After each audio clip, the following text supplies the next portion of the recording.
Welcome back to the Tough Love Podcast with Dr. John O'Connor.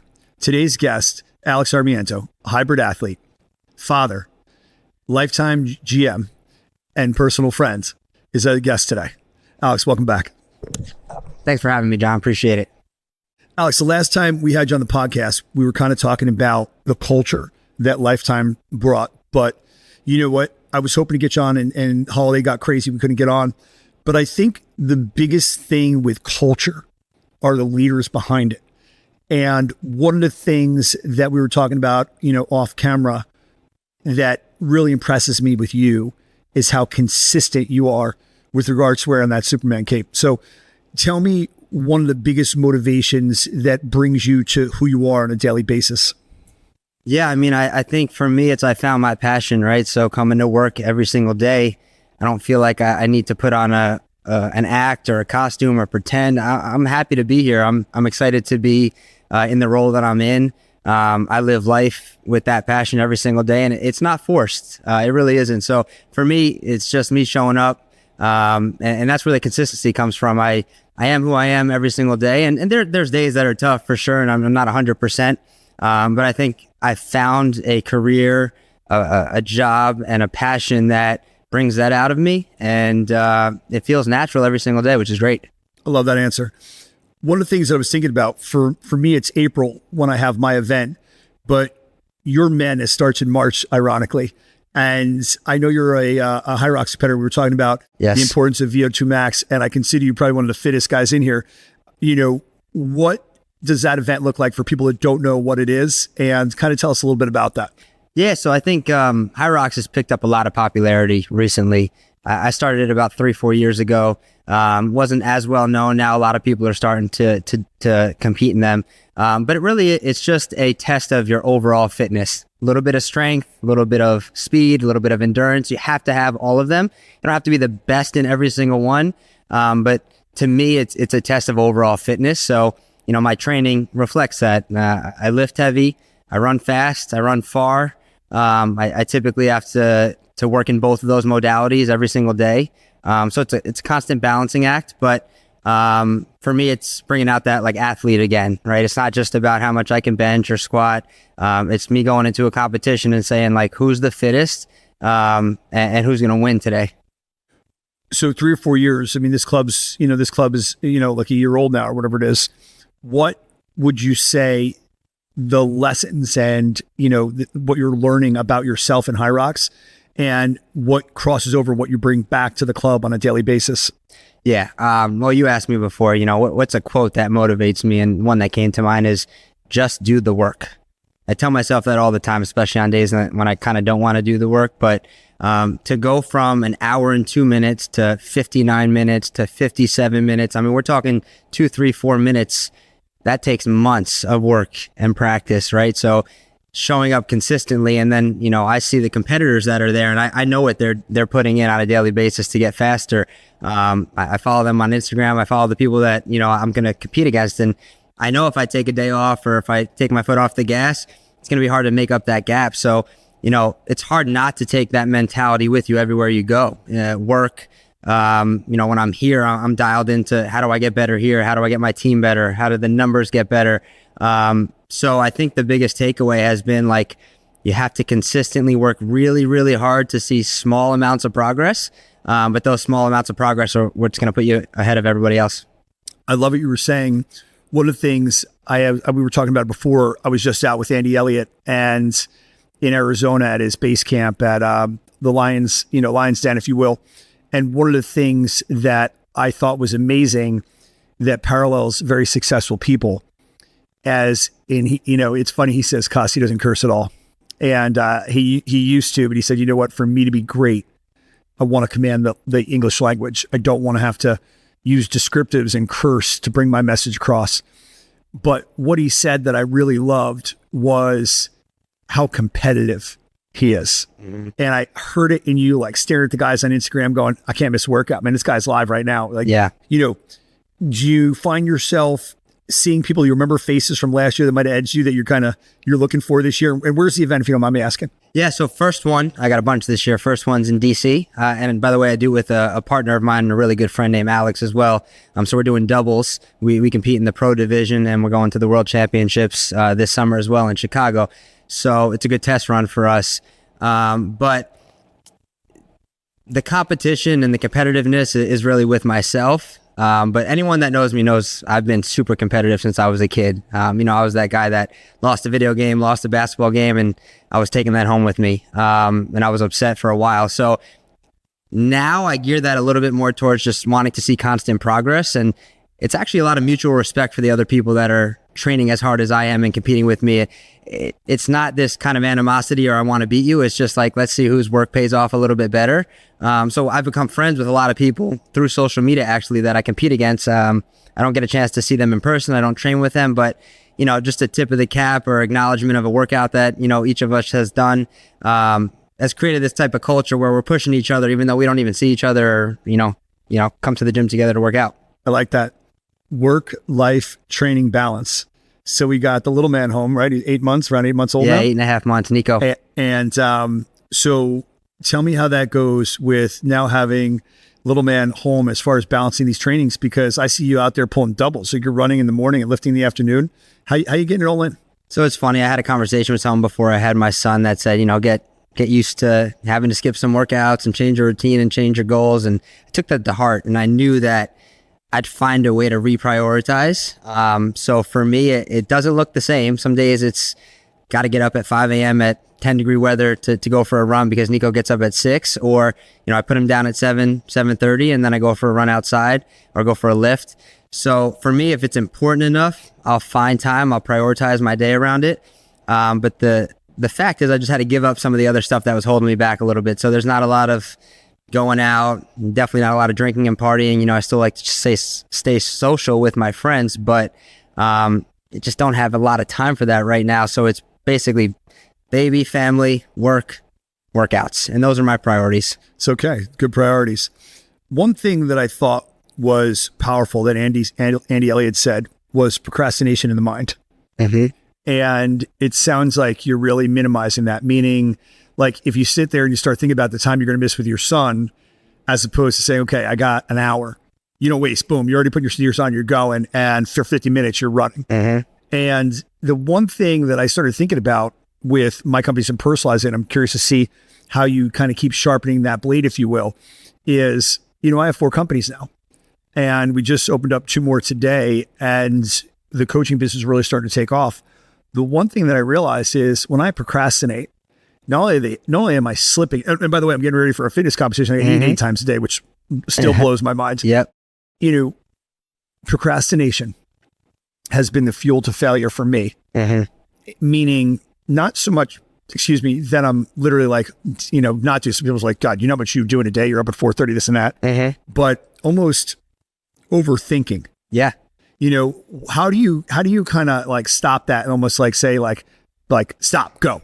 You know what I mean? And just kind of jump in. No, I get exactly what you mean. I mean, in the past, it would be like I'd spend a lot of time designing the perfect workout or, and now it's just, all right, I have 50 minutes, get out there and do something, right? And I kind of figure it out as I go, but I know I'm taking a step in the right direction just by doing it. And then for me, it's like, kind of don't have a lot of time to think and procrastinate. It just do, right? So that comes back to the quote, just do the work. The work doesn't always have to be perfect, doesn't always have to be planned. Just move forward in that direction. And so for me, it's just optimizing my time the best that I can and making sure that, perfect example is I've had times where the baby goes down for a nap and lasts a little bit longer than I thought. And all of a sudden I have a Peloton in my house and let's get 20 minutes on there, right? I haven't taken a nap since my son was born, which is a funny fact is, when I'm tired, everyone says when the baby sleeps, you sleep. When the baby slept, I worked and I trained. So now that's just my mentality. And I don't feel tired because I'm used to that now. And that's just been my routine. Excellent. Talking about this, I wanted to make sure we spent more time really summarizing or really showcasing the fact that you've added more training to your schedule. Your club is packed. Mm-hmm. You're, now a party of 3, mm-hmm. right? And you're getting it all in. and it seems like you're thriving. Yeah. What would you tell people that you run into when they come at you and they say that, or people are thinking about, how busy they are? What has been I know you say you don't think about it, but I mean, you have a cerebral job. You're managing, I don't know how many staff members are here, but you're managing a lot of people. You're interviewing a lot of people. You're maintaining quality. And then to be able to kind of do all the stuff you're doing, what would you tell somebody that's just trying to get going at anything? Such a good point. I think it can feel overwhelming at times. And the first thing I would say is that it's not easy. Not every day is great, right? Like not every day it's that effortless. That's kind of the pitfall of social media for me. I feel like sometimes people feel like what they see on there is the only reality, right? I still have really tough days where it feels like a grind, but I would just say that when you're really focused and operating at a high level in one area of your life, I truly believe it kind of starts to carry over into another. So that's what's happened here. Fitness has always been my main fuel. And then it started to carry over into my work life, and I was better as a manager, better as a leader. And now I think I'm better as a father from what I've learned from fitness and from work. And they kind of all tie together. So I would say, like, don't think about how,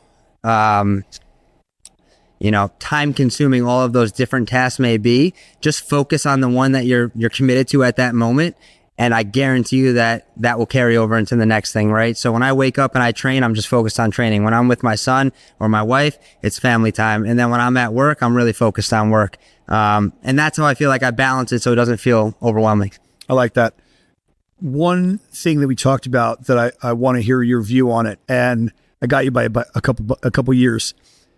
And I caught myself, and when I started kind of digging into the David Goggins and the Eric Thomas and the different motivational guys, and now Andy Elliott or Jocko Willink, a few years back, so many people are Superman, 8 to 4, 9 to 5, but from 5 p.m. to 9 a.m. when they get home, they already emptied the tank. Yeah. How do you balance that so that when you get home, you bring the same energy to them? Well, especially in a role like this, right? That my role as a general manager is member facing all day. I'm with my team all day. It's constant interaction. I really try not to spend a ton of time in my office just behind a computer. So it can be draining. Having said that, like I said before, this is my area of passion. So I feel like it almost fills my cup instead of drains it most of the days. But on the days that I am having a rough day and I go home, and they're going to happen, I try and catch myself in the moment when I know that, I'm not bringing my best self home. And that's happened a good amount, especially, with my wife. She does so much for our son and is an amazing mother. And some days I have to sit back and say, like, all right, I don't tell her that enough, right? And I think the difference now is I catch myself in that moment. And even if I come home and I'm not the best version of myself, if I go for a run or I do something like that, I usually come back and I notice that, I apologize for it, and I change that in the moment. So I would tell people it's not going to not happen. You can't get rid of that, but you can get better at realizing when it's happening and making sure you adjust. I like that. It's funny. I promised myself this year that not only I would compete in 1 or 2 shows, and I have 2 in April already lined up, but I'd make it a point to get to check the box. Like, I want to see Alex Atmiento live. I just saw Andy Elliott. Actually hired Andy as a business coach to really level up my ability to communicate to others. Sure. And really, they're masterful on how well they can personalize a topic and how well that they could literally grab it and like read a summary of this club and literally stand next to you and sell as good as you sell. Yeah. And embrace it. And I said, one of the things that they brought it back to was family first. And to your point, and I think you're going to get some brownie points if we can make that real wink, wink, about being grateful for your wife. But they said that about whoever your significant other is. Say thank you. Appreciate them. Throw like a random, like, kind gesture and catch them off guard, because we get so busy and caught up in it that sometimes we assume they think we're thinking it. But they can get, insecure in their role, so to speak, or feel underappreciated. So I think that's a great point. I've been trying to do it, and again, I was only there a week ago. I've been trying to do it with my staff as well. And I was telling you, because Simba's going to be coming in, we're going to get some pictures with your little man and my little man. But we just got a 2-month-old golden retriever. And it was funny. It was kind of like we came to Actually, I would say my daughter's probably got the most moxie in the house and came home with him. Yeah, can't say no to that. And, so when he popped out under her coat, we were like, she's like, meet Simba, and he's moving in. So after the 2-hour ride, I was like, all right, we got a dog. I had a little bit more notice before my son got here, so I was a little bit more prepared. But to your point, I think it is very easy to get caught up in your own goals and work and things like that, and forget to bring, that energy and that same love and care back home. And I'll be honest, I think a lot of my attention to that has come from a lot of the podcast and the listening that I do on my run. So we talk about running and people always say, I don't know how you love to run. We spoke about this last time. It's not that I love to run, but I see the value in it. Not only am I getting fitter and working towards my goals, but a lot of what I learn and take from people happens in that time. And it's valuable to me. I like that. What's one of the things that if you could add into even your morning routine, let's sort of talk about that a little bit. Mm-hmm. Are you, what time do you usually get up in the morning? About 5:30 now. About 5:30. Yeah. And is that like you're up an hour before you need to be because you're training? Like what happens during that time? That's been the biggest transition for me because I used to love to wake up, do my cardio, go for a run first, come home, get things in order, make some breakfast, go to work. But now that's Nico time. So typically my wife is, she's a teacher and she's back at work. So she's up by 5:30 getting ready. She's out of the house by 7:30. So I am getting him up, changing him, feeding him, entertaining him for a bit, which is great because now it doesn't feel like a chore. I'm like, I know that's valuable time with my son that I'm very fortunate to have. And then once she leaves, I'm on dog duty. So I have a 110-pound pit lab mix. That's like my other son. So I have to take him out, exercise him, feed him. Then by the time that's done, I might have time to sneak in a quick cardio session before work. Oftentimes I'll drive to work, pull over at Thompson Park, run 5 to 10 miles, drive right to work, shower, get to work. Some mornings I can't get a workout in the morning, but that's what I love about being here is there's no day that I can't find some time to get something in. And then optimally, I'll get a lift and do some strength training in the middle of the day during my lunch break. And those will be my 2 workouts. Got it.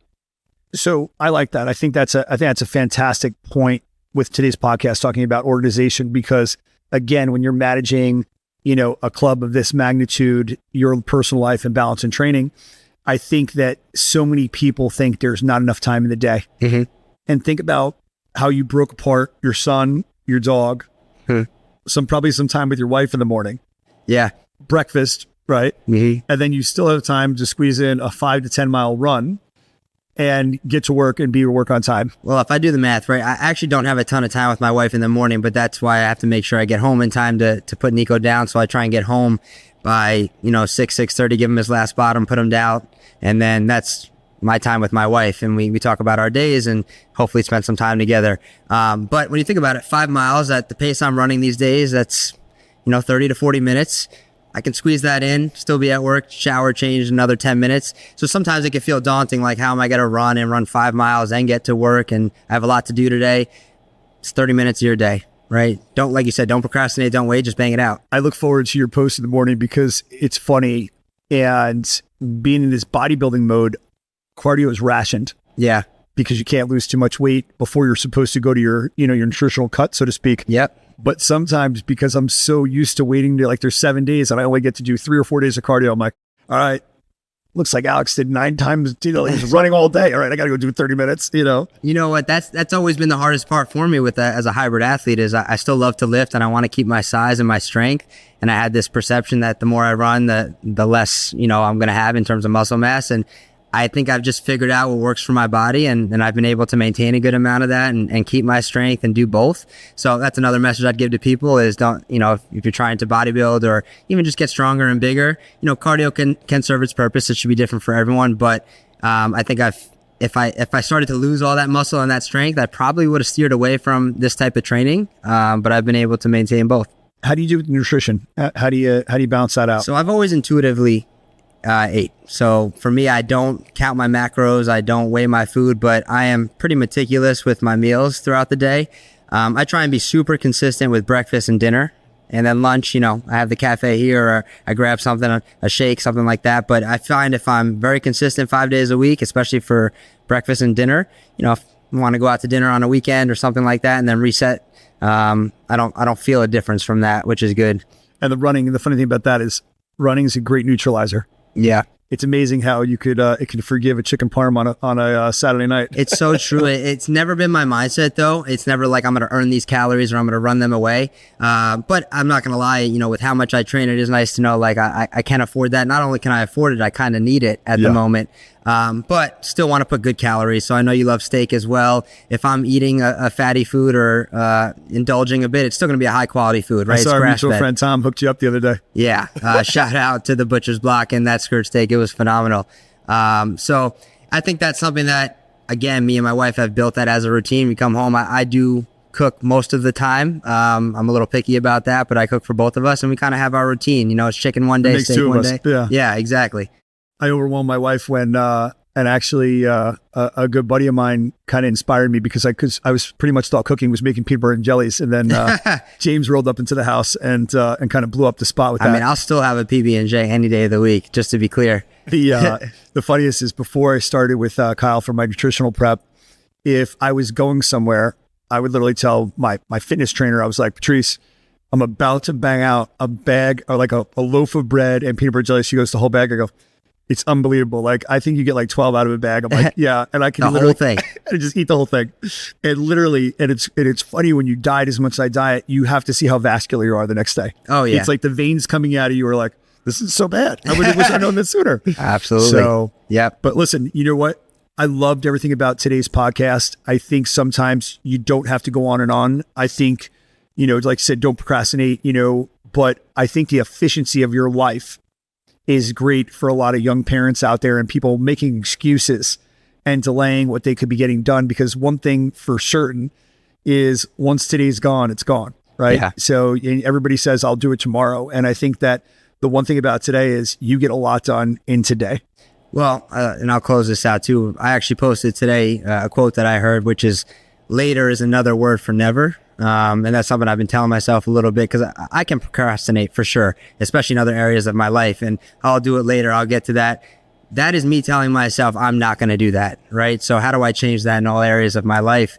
But the biggest thing I would say is I don't want this to come across as a message that everyone has to operate the way I do. And we spoke about this before. It doesn't have to be fitness related, but if you have a goal, a dream, or something that you want to accomplish, like don't wait, right? There is time to do it. You can have kids, you can have a career, you can invest in that hobby or that goal as well. You do have to be efficient. You do have to be super locked in. I mean, getting to bed early. I'm not drinking anymore. I'm setting micro goals for myself every month. Perfect example this month was obviously no drinking, but running at least 3 miles every day. So I already run 30, 40, 50 miles a week, but I typically take 2 or 3 days off from running. But there's been days where I get home and it's 9 o'clock at night and I didn't get my 3 in yet. So I go for my 3 mile run, right? So I set those accountability goals. Whatever it is, it doesn't have to be fitness. Make sure you're doing that and make sure that you're not pushing off your goals because next thing you know, you're going to blink and it's going to be too late. I like that. Guys, you heard it here. Alex, thank you so much for joining us today. Guys, check him out. If you're in the area of Monmouth County, Alex runs the Lifetime Fitness here in Middletown. Absolute Red Bank does a fantastic job. Alex, thank you so much for joining us today. Thanks for having me, Thank you, John. guys. All right. Thanks, brother.